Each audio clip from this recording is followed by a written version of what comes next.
శుక్లాంబరధరం విష్ణుం శశివర్ణం చతుర్భుజం ప్రసన్నవదనం ధ్యాయేత్ సర్వవిఘ్నోపశాంతయే. ఓం గం గణపతయే నమః. ఓం శ్రీమాత్రే నమః. ఓం శ్రీ గురుభ్యో నమః. మా ఆది ఆశలు చూస్తున్నటువంటి మీ అందరికీ పేరు పేరున నా హృదయపూర్వక నమస్కారాలు. ఇప్పుడు మనం 19 జూలై అంటే 19th జూలై 2026 నుండి 25th జూలై ఈ వారం రోజులు 2026 వరకు ఎలా ఉండబోతుందో తెలుసుకుందాం. దానికంటే ముందు ఏంటంటే ప్లానెటరీ పొజిషన్ గురించి తెలుసుకుందాం. అంటే ఒక 2 minutes కదా, కొంచెం సేపు. వృషభ రాశిలో కుజుడు, అలాగే బుధుడు కూడా వక్రగతిలో ఉన్నాడండి మిథున రాశిలో. అలాగే కర్కాటకంలో రవితో కలిసిన గురుడు బ్రహ్మాండం అండి. వీళ్ళిద్దరూ చాలా కాంబినేషన్. కర్కాటక రాశిలోనూ సింహరాశిలోనూ వాళ్ళు చాలా మంచి ఫలితాలు ఇస్తారు. అలాగే శుక్రకేతువులు సింహరాశిలో ఉన్నారు. అలాగే రాహు బాహువుల మీద తిప్పాడు. రాహు మనకి కుంభరాశిలో కుంభరాశిలో ఉన్నాడు. అలాగే శనీశ్వరుడు మీనరాశిలో ఉన్నారు. ఈ విధంగా ప్లానెటరీ పొజిషన్ ఉందండి. ఒక విధంగా చెప్పాలంటే సవ్యకాల సర్పదోషము కింద వస్తుంది అని చెప్పచ్చు మనం. జనరల్గా చంద్రుడు తప్పిస్తే మిగతా గ్రహాలన్నీ కూడా రాహుకేతువుల మధ్యలోనే ఉండిపోయాయి. అవునా? మకర రాశి వాళ్ళకి స్ట్రైట్గా గురుదృష్టి ఉంది కాబట్టి ఎప్పుడు ప్రశాంతమైన వాతావరణంలో ఉంటారు. మీరు అంటే మీ రాశివారు, అలాగే వృశ్చిక రాశి వారికి బ్రహ్మాండమైన వాతావరణంలో ఉంటారు. మీరు అంటే ఏ ప్రాబ్లమ్స్ లేకుండా ప్రశాంతంగా హాయిగా అనుకున్న పనులన్నీ జరుగుతూ డబ్బులకు లోటు లేకుండా హాయిగా ఉంటారు మీరు. అదే కాకుండా రాహు ప్రభావం వల్ల కూడా చిన్న చిన్న ఇబ్బందులు పడతారండి. కుటుంబంలో సఖ్యత తగ్గుతుంది, కుటుంబంలో మీ అంటే గౌరవం తగ్గుతుంది, మీరు ప్రయాణాలు చేయవలసి వస్తుంటుంది. ఎక్కువగా షార్ట్ జర్నీస్ అంటాం కదా, ప్రయాణాలు అధికంగా చేస్తారు. ధైర్యాన్ని పుంజుకుంటూ ఉంటారు. మీ తోబుట్టులకు ధైర్యం ఇస్తూ ఉంటారు. అలాగే పట్టుదల, పనులందు పట్టుదల కలిగి బాగా సక్సెస్ఫుల్గా చేస్తూ ఉంటారు. అలాగే సంతానం విషయంలో మాత్రము అంటే మీ చదువులో ఆటంకాలు ఏర్పడతాయి, అందులో డౌటే లేదు. తల్లి గారికి కూడా అంత అద్భుతంగా ఏమి ఉండదు. కాకపోతే ఏంటంటే ఇక్కడ సంతానం విషయంలో మీ సంతానానికి యాక్సిడెంట్ జరగడము, లేకపోతే డెలివరీ అయ్యే లేడీస్కి మాత్రము ఆపరేషన్ చేసి ఆ బిడ్డని తీయడము, అంటే పుట్టబోయే బిడ్డని తీయడానికి అవకాశాలు జాతకం రీత్యా ఆధారపడి ఉన్నాయి. కుజుడికి శని దృష్టి ఉండి పంచమ స్థానంలో ఉంటే ఆ విధంగా జరగడానికి అవకాశాలు ఉన్నాయి. అంతేకాకుండా మేనమామలు బాగుంటారు. అలాగే విదేశాలు వెళ్ళడానికి స్టాంపింగ్ అవుతూ ఉంటుంది. శత్రువుల భయం లేకుండా ఉంటుంది. రోగబాధలు తక్కువగా ఉంటాయి. అది గ్రేట్. సప్తమంలో రవి గురులు తప్పు ఒక విధంగా చెప్పాలంటే, కానీ ఒక విధంగా చెప్పాలంటే మంచిగా చెప్పచ్చు. ఎందుకంటే అష్టమాధిపతి సప్తమంలో ఉండడం వల్ల ఆ భావాన్ని చెడగొడుతూ ఉంటాడు. అంటే భార్యాభర్తల యొక్క దాంపత్య జీవితంలో కానీ, అదే పట్టాన్ని పెళ్లి సంబంధాలు కుదరపోవడంలో కానీ, లేదా భార్యాభర్తలు దూరంగా ఉండడంలో కానీ చేస్తూ ఉంటాడు. కానీ ఇక్కడ ఏమైంది, గురుడు కూడా కలిసి ఉన్నాడు. 3వ ఇంటి వాడు 12వ ఇంటి వాడు, ఆయన సప్తమంలో ఉన్నాడు. సో అది విధంగా గురు ప్రభావం వల్ల కొద్దిగా మీకు ఆటంకాలు తొలగి వివాహ వేడుకలు జరగడానికి అవకాశం ఉంది. కానీ శుక్రకేతువులు అష్టమంలో తప్పండి, అంటే అనారోగ్య సమస్యలు ఉండడానికి అవకాశం ఉంది. అలాగే భాగ్యస్థానం కూడా మీకు డెవలప్మెంట్స్ అంతగా ఎక్కువ ఏం లేవు. ఉన్నతమైన విద్య రీత్యా కోసం విదేశాలు వెళ్ళాలని కూడా ఆటంకాలు ఏర్పడతాయి. ఏదేమైనా ప్రొఫెషనల్గా మీరు వెళ్ళారు, మంచిదే. ప్రొఫెషనల్గా మీరు బాగుంటారు శుక్రుడు ప్రభావం వల్ల. సో అంటే మీరు చేస్తున్న ఉద్యోగాల్లో ప్రమోషన్స్ రావడానికి అవకాశం ఉంది. ముఖ్యంగా వ్యాపారాలు, ఎందుకంటే కుజుడు కారకత్వ వ్యాపారాలు, గురుడు కారకత్వ వ్యాపారాలు, అంటే రియల్ ఎస్టేట్ వ్యాపారాలు మీకు సక్సెస్ఫుల్గా ఉంటుందని మకర రాశి వాళ్ళకి ఈజీగా చెప్పేయచ్చు అని చెప్పచ్చు.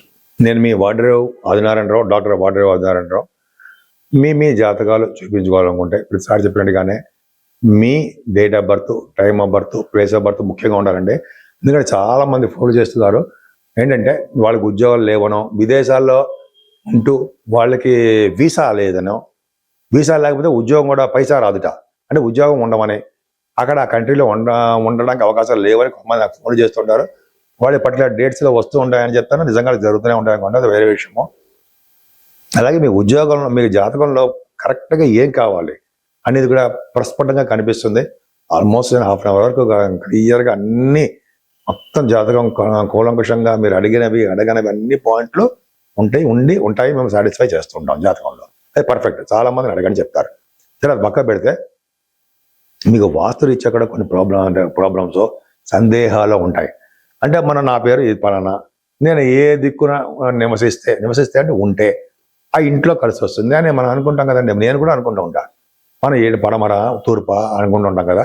కాబట్టి మీకు ఆల్రెడీ మీకు తెలుసు. వాళ్ళు తెలుసుకోవాలనిపిస్తే మీరు ఫోన్ చేయండి. అంటే మీకు ఎటువంటి ఏ దిక్కులో ఉంటే మీకు బాగుంటుంది. అలాగే మీరు గృహప్రవేశాలు ఏ నెలలో చేస్తే బాగుంటుంది, పెళ్లి సంబంధాలు ఎప్పుడు పెట్టుకుంటే బాగుంటుంది, అలాగే శంకుస్థాపన ఎప్పుడు చేసుకుంటే బాగుంటుంది, ఇవన్నీ ఉంటాయి కదండి. దాంట్లో కూడా నాకు బాగా ఎక్స్పీరియన్స్ ఉంది, నేను చెప్పగలను. ఒకవేళ మీకు వాళ్ళ అవకాశం చెప్పించుకోవాలనుకుంటే మీరు కింద నెంబర్ స్క్రోల్ అవుతుంది, స్క్రోల్ అని కింద కనిపిస్తుంది కదా, 7075389589 ఈ నెంబర్కి ఫోన్ చేస్తే నేను తప్పకుండా చెప్తాను. సరే, పక్కా పెడితే అసలు ముఖ్యంగా 12 రాసుల వారు ఆచరించదగ్గ పూజలు ఏమైనా ఉన్నాయా, అయితే మనం ఏమైనా పరిష్కార మార్గాలను సూచించగలమా అని చెప్పచ్చండి.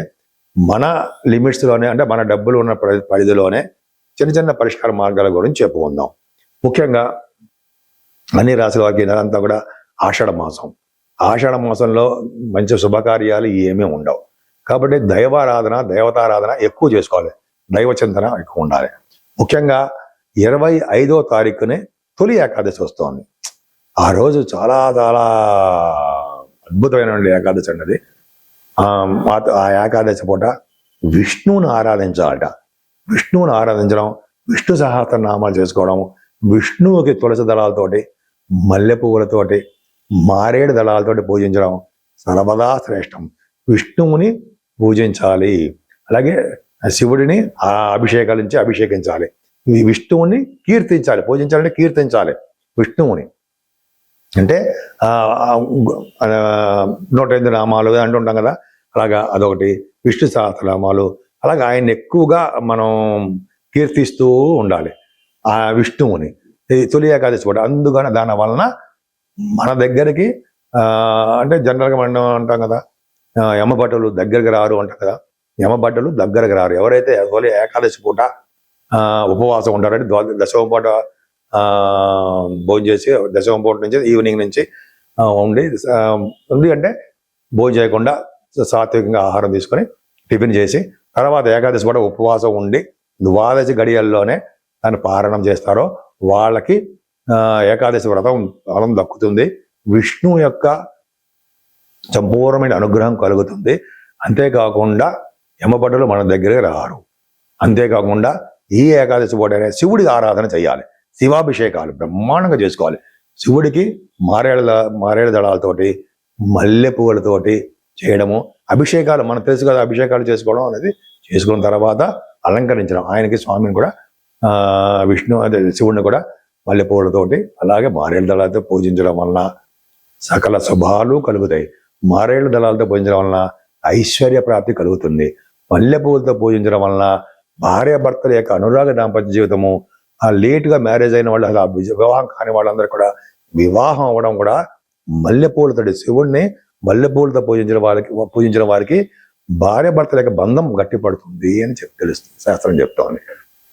ఇదొకటి చేయాలంటే ఈ రెండూ కాకుండా అమ్మవారి పూజలు ఎట్టి పరిస్థితులు వదలకూడదు. సాధ్యమైనంత వరకు అభిషేకాలు చేసుకుంటూ, అలాగే అమ్మవారి చండీ హోమాలు చేసుకుంటూ, కుంకుమ పూజలు చేసుకుంటూ ఉండడం వలన 12 రాశుల వాళ్ళకి నవగ్రహాల వల్ల 9 గ్రహాల వల్ల వచ్చే దోషాలు చాలా మందికి పరిహారమై అన్ని శుభాలు కలగడానికి అవకాశాలు ఎక్కువ ఉన్నాయి.